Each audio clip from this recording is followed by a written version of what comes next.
नमस्कार, मी ईशा जगताप. हितगुज कार्यक्रमात आपलं स्वागत आहे. या खास कार्यक्रमातून आपण सुदृढ आरोग्याची गुरुकिल्ली मिळवतो. प्रेक्षक हो, लग्नानंतर बाळाची चाहूल लागणं हा दाम्पत्याच्या जीवनातला अत्यंत सुखद आणि गोड क्षण असतो. काही जणांच्या वाट्याला हे सुख लवकर येतं, तर काही जणांना त्यासाठी जरा वाट पाहावी लागते. आजकालच्या धावपळीच्या तणावात्मक जीवनशैलीत बाळासाठी स्त्री आणि पुरुष असं दोघांनाही विविध प्रकारचे उपचार घ्यावे लागतात. हे उपचार नेमके कोणकोणते असतात, ते सुरक्षित असतात का, याबाबत आज आपण सखोल माहिती जाणून घेणार आहोत. आजचा आपला विषय आहे वंध्यत्व आणि IVF, समज गैरसमज. ज्याबाबत मार्गदर्शन करण्यासाठी आज आपल्याबरोबर या ठिकाणी उपस्थित आहेत डॉक्टर साईनाथ बैरागी. नमस्कार डॉक्टर, कार्यक्रमात आपलं स्वागत आहे. नमस्कार. डॉक्टर साईनाथ बैरागी हे प्रसिद्ध स्त्रीरोग तज्ज्ञ आहेत. त्यांना या क्षेत्रात तब्बल 22 वर्षांचा अनुभव आहे. त्यांना 2017 साली मुख्यमंत्री देवेंद्र फडणवीस यांच्या हस्ते बेस्ट IVF स्पेशालिस्ट या पुरस्काराने सन्मानित करण्यात आलं. तसंच 2010 साली त्यांना CL झवेरी हा पुरस्कार मिळाला. आजवर त्यांना अशा अनेक नामांकित अशा पुरस्कारांनी सन्मानित करण्यात आलेलं आहे. त्यांचं कल्याणमध्ये उमादेवी सीताराम बैरागी हे hospital, fertility and research centre आहे, जे अद्ययावत सोयी सुविधांनी अगदी सुसज्ज आहे आणि तिथे वंध्यत्वावर विविध प्रकारचे उपचार केले जातात. प्रेक्षक हो, आज आहे जागतिक IVF दिवस, अर्थात world in vitro fertilisation day. ज्या निमित्ताने आज आपण डॉक्टरांशी चर्चा करणार आहोत IVF उपचारांबाबत. डॉक्टर, खरं तर IVF उपचार म्हटले तर ते अत्यंत पेनफुल म्हणजे वेदनादायी असतात. त्यामुळे आईला, म्हणजे जी स्त्री असते जिला आई व्हायचं असतं, तिला नोकरी सोडून घरात बसावं लागतं. शिवाय या प्रकारच्या उपचार पद्धतीतून बाळ तयार होण्यास काही अडथळे येतात. ते आपल्या वंशाचं असेल की नाही याबाबत खात्रीही नसते. अशा अनेक समजुती, समज गैरसमज लोकांच्या मनात आहेत. आपण या चर्चेच्या सुरुवातीला या सर्व शंकांचं निरसन कराल का? आपण काय सांगाल, IVF हे खरोखर सुरक्षित आहे का? हां, ॲक्च्युली ही गोष्ट खरी आहे की बऱ्याच IVFला जेव्हा आमच्याकडे पेशंट्स येतात त्या सुरुवातीपासूनच त्यांच्या मनात एक धाकधूक असते की आता आम्हाला जॉब सोडावं लागेल, मग बेड रेस्ट करावं लागेल, पलंगाच्या खाली उतरत नाहीत, रिलेटिव्ह अरेंज करावे लागतील, अशा बऱ्याचशा कल्पनांनी त्यांच्यामध्ये भीती निर्माण झालेली असते. पण आयडियली IVF म्हणजे असं काहीही नसतं.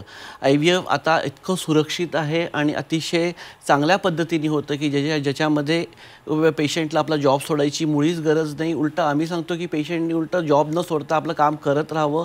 फक्त एकदम एक्स्ट्रीम लेवलच्या काही ॲक्टिव्हिटीज करू नये, पण सगळ्या प्रकारचे काम करू शकतात ते ना. आणि इट इज नॉट पेनफुल, कारण की आता इतक्या प्रकारच्या आधुनिक तत्त्वज्ञान वाढलेल्यामुळे त्याच्यामुळे इंजेक्शनसुद्धा पेनलेस बऱ्यापैकी आलेले आहेत. असं काहीच त्याच्यामध्ये विशेष काही नाही आहे. अगदीच, म्हणजे IVF ट्रीटमेंट ही पूर्णपणे सुरक्षित आहे असं डॉक्टरांनी सांगितलेलं आहे. पण जरी ही उपचार पद्धती सुरक्षित असली तरी ती आपण कुठून घेतोय, कुठे हे उपचार करतोय, हे सुद्धा खूप महत्त्वाचं आहे. त्यामुळे IVF ट्रीटमेंट घेण्यासाठी सेंटरची कशी निवड करावी याबाबत आपण काय सांगाल? हे फार महत्त्वाचा प्रश्न आहे की बऱ्याच लोकांना हे कल्पनासुद्धा नसते की कुठून आपण ट्रीटमेंट घ्यावी. त्यांना कोणीतरी कुठल्या तरी डॉक्टरनी पाठवलेलं असतं म्हणून ते कुठंतरी जातात, किंवा बऱ्याच वेळा असं असतं की कोणातरी रिलेटिव्हचं काहीतरी ट्रीटमेंट झालेली आहे कुठल्या तरी वेगळ्याच बाबतीमध्ये आणि त्यामुळे ते ट्रीटमेंट घेऊन तिकडं त्या सेंटरला जातात. पण त्या सेंटरला त्यांचा प्रॉब्लेम का आहे हे न समजता देखील ते जातात.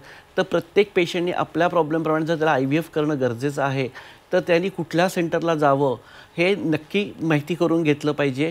की त्याच्यामागे कारण असतं की पॅरामीटर्स असतात. जसे बरेच IVF सेंटर्स असतात याच्यामध्ये HVAC OT नसते, किंवा प्रॉपर प्रकारचे इन्क्युबेटर्स नसतात, किंवा त्याच्याबरोबर त्याची गुणवत्ता जी आपण मेंटेन केली पाहिजे त्या पद्धतीचे त्यांनी पालन केले जात नाहीत ते नियम.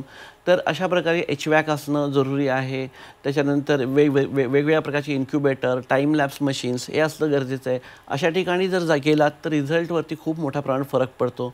तुमच्याकडं फुल टाईम तुमचा गायनॅकॉलॉजिस्ट तिथे आहे का, एम्ब्रिओलॉजिस्ट तिथे चांगलं काम करत आहेत का, त्यांचे स्किल्स किती, त्यांचे एक्सपिरियन्स किती, त्यांचं नॉलेज किती, ह्याचं सगळं असेसमेंट असणं फार गरजेचं आहे. बऱ्याचदा ना डॉक्टर, आजकाल काही दाम्पत्य हे IVF ट्रीटमेंट घेतात आणि त्यानंतर वेगळ्या प्रकारच्या उपचार पद्धतींकडे ते वळतात. हे असं का होतं? यामागे काय कारणं असू शकतात? हा खरंच एक म्हणजे ट्रिकी क्वेश्चन आहे. ॲक्च्युली असं व्हायला नाही पाहिजे. जर एखाद्या व्यक्तीला IVF लागणार आहे म्हणजे त्याचा अर्थ असा आहे की त्यांनी पहिल्यांदा सगळे ट्रीटमेंट करून झालेले आहेत, त्यांनी नॅचरल पद्धतीने प्रयत्न केलेला आहे, IUI केलेला आहे आणि जर त्याला खरंच गरज आहे IVF तरच IVF लागलं गेलं पाहिजे. परंतु असं न होता बऱ्याच वेळा लोक काहीतरी फिशी होतात कुठल्या तरी गोष्टीला आणि अटकतात फिशिंगसारख्या गोष्टींमध्ये आणि ते सेंटरला न जाता म्हणजे ॲडेक्वेट त्यांचा आधी ट्रायल न घेता सुरुवातीला त्यांना खरंच मूल होण्याची काय कारणं आहेत न होण्याची की नॅचरल मार्गाने ते होऊ शकतं का ह्याची असेसमेंट अर्धवट राहते आणि अशा अर्धवट राहिलेल्या केसेसमध्ये मग फटाकन ते IVFला जातात, मग त्यांचे पैसे संपतात आणि मग ते पुन्हा नैसर्गिक मार्गाने करायला लागतात. पण काही सेंटर्स असे आहेत की जे ॲक्च्युअली तुम्हाला इन्फर्टिलिटीची ट्रीटमेंट देतात, वंध्यत्वाची ट्रीटमेंट देतात, जेणेकरून असं घडत नाही की पहिल्यांदा तुमचा नैसर्गिक प्रयत्न पूर्ण केले जातात औषधांनी, इंजेक्शननी, गोळ्यांनी आणि त्याच्यानंतर त्यांची सगळी कारणांचा वर्कअप केलं जातं की खरंच कुठे ट्यूबल प्रॉब्लेम नाही, काही नाही. आता मगच त्यांना ट्रायल दिले जातात, मग IUIचा प्रयत्न केला जातो आणि सगळ्या गोष्टी संपल्या असतील, ॲडेक्वेट प्रयत्न झालेले असतील तरच IVFला गेलं पाहिजे. म्हणजे अशा प्रकारच्या लोकांचा प्रॉब्लेम्स होणार नाहीत. खरं तर IVF ट्रीटमेंट ही बऱ्याचदा यशस्वी होते, त्यातून यशस्वी असा निकाल मिळतो, पण काही वेळा तो नाही सुद्धा मिळत, अयशस्वी सुद्धा होऊ शकते. बऱ्याचदा 10 ते 15 वर्ष अनेक वर्ष ही ट्रीटमेंट घेऊनही दाम्पत्याला त्यात यश येत नाही, त्यांना गोड बातमी मिळत नाही आणि यामागे कारण असतं ते PCOS हा आजार खरं तर आता म्हणजे अगदी नवीन मासिक पाळी यायला सुरुवात झालेल्या मुलींमध्ये सुद्धा हा आजार पाहायला मिळतो. तर म्हणजे IVF ट्रीटमेंट घेऊनही बाळ होत नसेल, गरोदर राहत नसेल स्त्री आणि त्यामागे PCOS कशा प्रकारे अडथळा ठरतो, आपण काय सांगाल? Very important. कारण की बऱ्याच ठिकाणी असं होतं की PCOSला करेक्ट न करताच PCOSचं ट्रीटमेंट केली जाते. म्हणजे जस्ट फॉलिक्युलर मॉनिटरिंग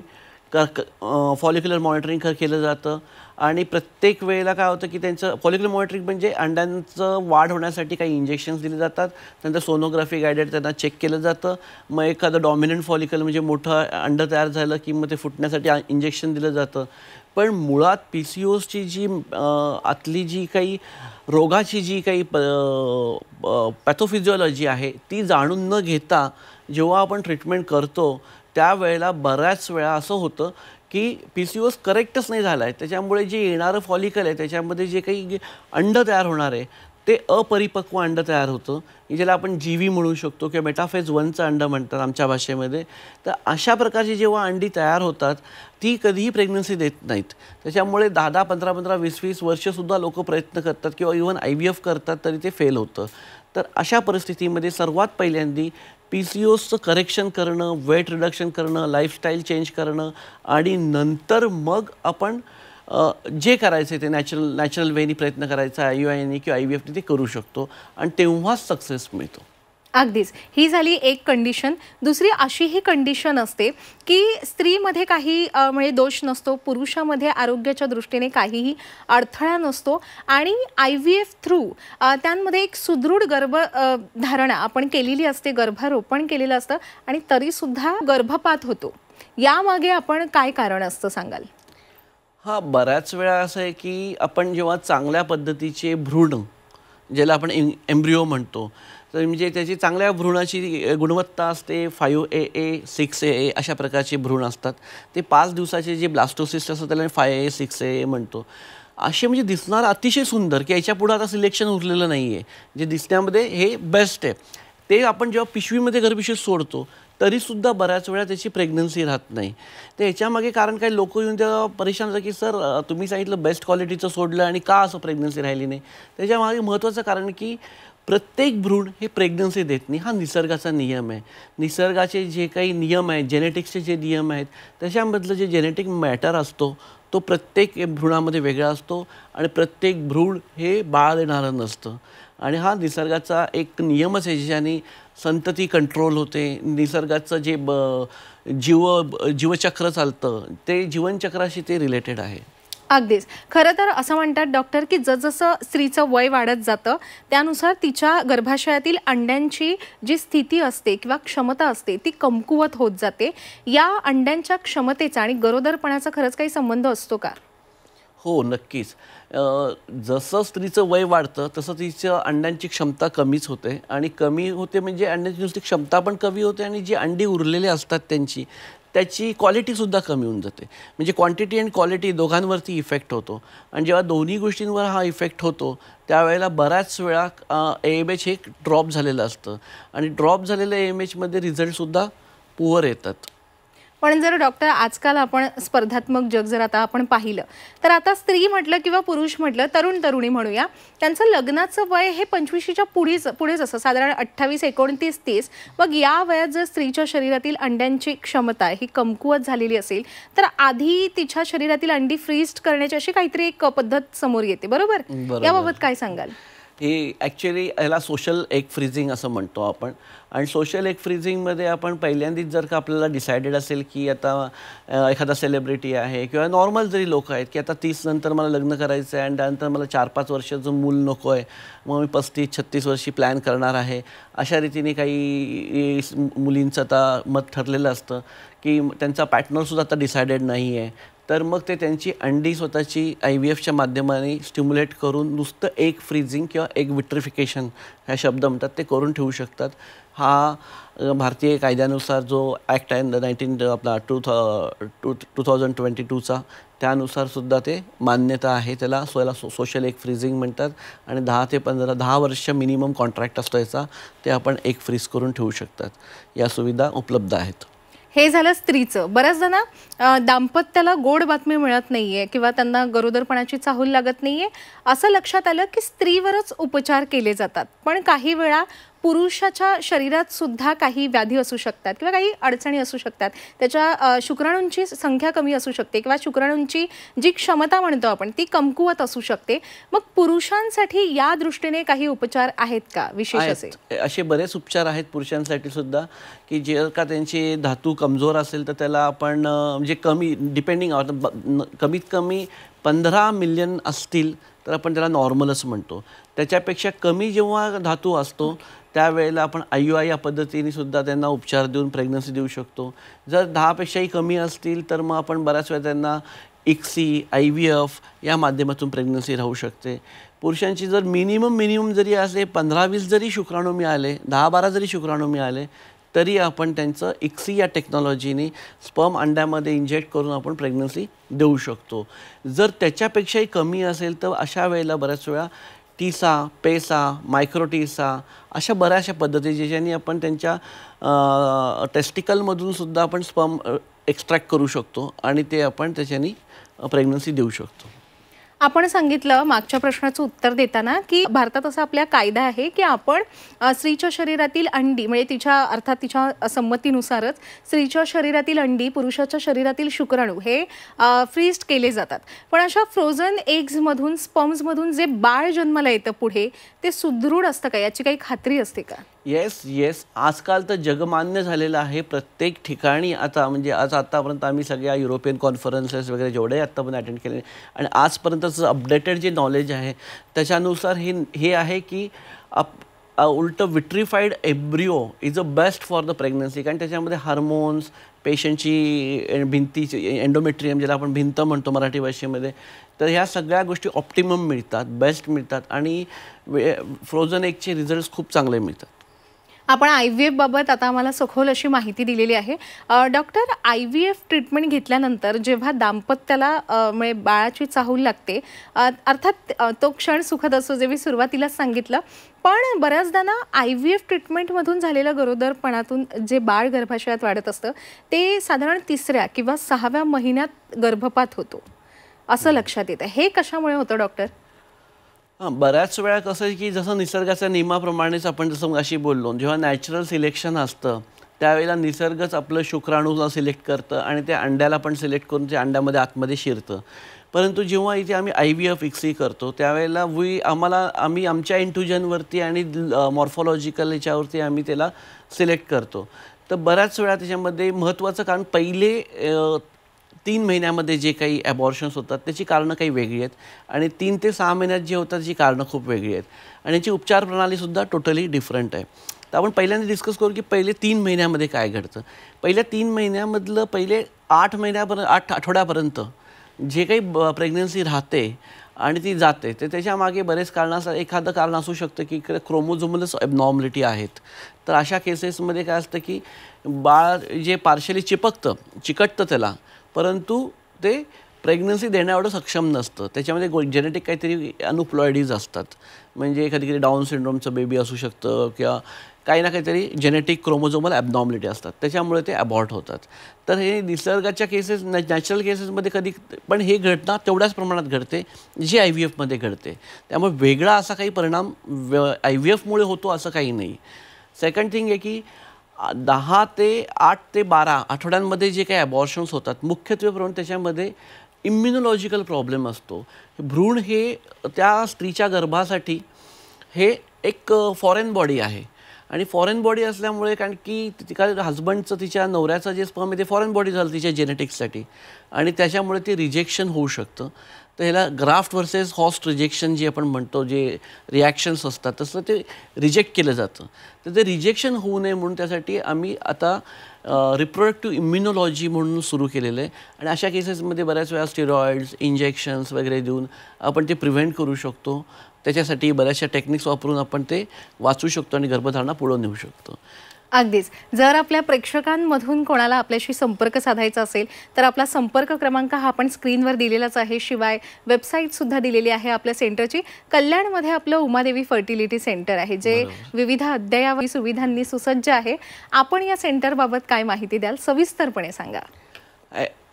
या सेंटरबद्दल सांगायचं म्हणजे आमच्याकडे सध्या सगळ्या प्रकारच्या सुविधा उपलब्ध आहेत. जसं की जसं मगाशी म्हटलं की दाम्पत्यांनी एखादं सेंटर निवडताना काय बघितलं पाहिजे, तर तिथे HVAC OT असली पाहिजे, तिथे प्रॉपर गायनेकोलॉजिस्ट प्रॉपर एक्सपिरियन्सने असले पाहिजे, एम्ब्रिओलॉजिस्ट असले पाहिजे, विविध प्रकारचा तिथे केस लोड असला पाहिजे, वेगवेगळ्या प्रकारचे त्यांनी समस्यांना तोंड गेले असलं पाहिजे. त्या लॅबमध्ये पूर्ण modular operation theatre, modular laboratory असली पाहिजे, एअर क्वालिटी त्याची व्यवस्थित मेंटेन केली गेली पाहिजे. तसंच त्यांचे इन्क्युबेटर्स अप टू डेट असले पाहिजेस. त्याच्याने मिनी इन्क्युबेटर्स अँड मोठे इन्क्युबेटर्स, त्याने क्रायो टँक्स वगैरे, नंतर यांची सगळी फॅसिलिटीज वगैरे असली पाहिजे. शुक्राणूंना गोठवून ठेवण्याची, एम्ब्रिओंना गोठवून ठेवण्याची, अंड्यांना गोठवून ठेवण्याची, हे सगळ्या प्रकारचे टँक्स तिथे चांगल्या प्रकारचे असले पाहिजे. त्यांना व्यवस्थितपणे काउन्सिलिंग हा फार मोठा पार्ट आहे IVF मधला. हे त्याच्यामध्ये पेशंटला ट्रान्सपरन्सी पण पाहिजे आणि योग्य त्या पद्धतीने त्यांना समजलं पाहिजे की त्यांचा रिझल्ट किती टक्के त्यांना मिळणार आहे. IVF मध्ये सगळ्यात मोठी वाईट गोष्ट एकच असते की सगळेचे, जसं मगाशी बोलल्यापर्यंत सगळेच्या सगळे भ्रूण हे चिकटत नाहीत. तर याचा अर्थ बरंच फेल्युअर पण असतं. तर जनरल IVF मध्ये हे 40 ते 45% IVF मध्ये सक्सेस आहे. पण जो 55% लोक जे दुखावतात जे तर त्यांना ही गोष्टीचं कल्पना असतं की सगळेच एम्ब्रिओ हे चिकटणारे नसतात आणि निसर्गाचाच नियम आहे, ते जैविक विविधतेचा संबंध आहे. तर अशामुळे आपल्याला या गोष्टींचं हे सगळं समजावून सांगणं, त्यांचं ग्रीफ कमी करणं, त्यांना आर्थिक सहायता मिळवून देणं आणि त्यांना पाहिजे तेवढी मदत देणं, हे त्या सेंटरचं सगळ्यात मोठं काम आहे. आता एक अत्यंत महत्त्वाचा प्रश्न डॉक्टर, IVF अत्यंत सुरक्षित आहे आणि आपण स्पष्टपणे सांगितलेलं आहे की 100% IVF मधून यश मिळतंच असं नाही, त्याचं कारण सुद्धा दिलेलं आहे. पण IVF ट्रीटमेंट ही सर्वांना परवडू शकते का? साधारण किती खर्च येतो या ट्रीटमेंटसाठी? येस, हा खूप महत्त्वाचा प्रश्न आहे. माझं असं प्रेक्षकांना सांगणं आहे की त्यांनी कधीही बळी पडू नये कमी खर्चामध्ये होणाऱ्या IVF सेंटरसाठी. कितीही जर चांगल्या प्रकारची IVFची ट्रीटमेंट, चांगली औषधं, चांगले इंजेक्शन्स आणि चांगल्या ट्रीटमेंट ज्याच्यामध्ये पारदर्शकता असली पाहिजे, अशा सेंटरचा 1.5 ते 2 लाखापर्यंत खर्च हा येतोच. आणि 1.5-2 लाखापर्यंत येणाऱ्या सेंटर्समध्ये खर्च आणि ती IVF होणाऱ्या IVFमध्ये आणि जे काही कुठल्याही कारणासाठी 20,000 25,000 असं शक्यच नाही. म्हणजे IVFमध्ये असं होऊच शकत नाही की त्यांचा मीडिया, त्यांचा खर्च, त्यांची टेक्नॉलॉजी, त्यांचा सगळ्या गोष्टींचा मिनिमम टू मिनिमम खर्च 1.5 ते 2 लाख आहे. परंतु आपण कुठंही अशा छोट्याशा गोष्टींमध्ये फसून आपण चूक करू नये, जेणेकरून काहीतरी कशालाही बळी पडून आपण काहीतरी चुकीचे आणि आहेत ते पैसेसुद्धा घालवण्यात अर्थ नाही. होय, आणि जेवढे चांगले उपचार मिळतील तेवढा चांगला रिझल्टही मिळू शकतो. आता आपण आलेलो आहोत आपल्या कार्यक्रमाच्या समारोपाकडे. जाता जाता आपण आपल्या प्रेक्षकांना काय संदेश द्याल? प्रेक्षकांना माझा हा संदेश राहील की त्यांनी जागरूक राहणं फार महत्त्वाचं आहे. कारण की आजकाल एवढं काही इन्फॉर्मेशन अवेलेबल आहे. इंस्टाग्राम, फेसबुक, सगळ्या सोशल मीडिया याच्यावरती भरपूर माहिती मिळते. पण माहिती ही योग्य आहे, बरोबर आहे, अधिकृत व्यक्तीने टाकलेली आहे का हे जाणून घ्या. कुठल्याही गोष्टींना, कुठल्याही स्कीमला बळी पडू नका. योग्य त्या सेंटरवरती, योग्य त्या डॉक्टरच्या, तज्ज्ञांच्या निरीक्षणाखालीच IVF करावं, जेणेकरून आपल्या शरीरावरती निगेटिव्ह परिणाम होणार नाही, चांगले औषध उपचार मिळतील, अशा रीतीनेच घेणे हे फार महत्त्वाचं आहे. आणि IVFला स्टिग्मा समजू नका. IVFला आपला जे मराठी समाज आहे तो एक प्रकारचा कलंक समजतो, की जेणेकरून की IVF केलं म्हणजे माझं पुरुषत्व कमी आहे किंवा माझं स्त्रीत्व कमी, असं काही नाही. ते तुमचंच बाळ असतं, तुमच्याच अंड्याने, तुमच्याच शुक्राणूने, तुमच्याच जेनेटिकचं बाळ असतं. फक्त ते एक मदत केलेली असते आम्ही तुम्हाला. इट इज असिस्टेड, हे आर्टिफिशियल नाही आहे. असिस्टेड म्हणजे मदत करणं, शुक्राणूला आणि अंड्याला एकत्र आणून त्याचं बाळ बनवून गर्भपिशवीमध्ये सोडणं. तर ह्यासाठी तुम्ही IVFच्या मदतीने मातृत्व किंवा पालकत्व मिळवावं, यासाठी काही दोष नाही, काही वाईट नाही आहे. अगदीच अत्यंत महत्त्वपूर्ण असा संदेश आपण जाता जाता आपल्या सर्व प्रेक्षकांना दिलेला आहे. डॉक्टर, आज आपण या ठिकाणी उपस्थित राहिलात आणि आम्हाला एवढं सखोल मार्गदर्शन केलं, त्याबद्दल मी आपले मनापासून आभार व्यक्त करते. धन्यवाद. धन्यवाद. प्रेक्षक हो, आता वेळ झालेली आहे इथेच थांबण्याची. ताज्या घडामोडींसाठी पाहत रहा झी 24 तास.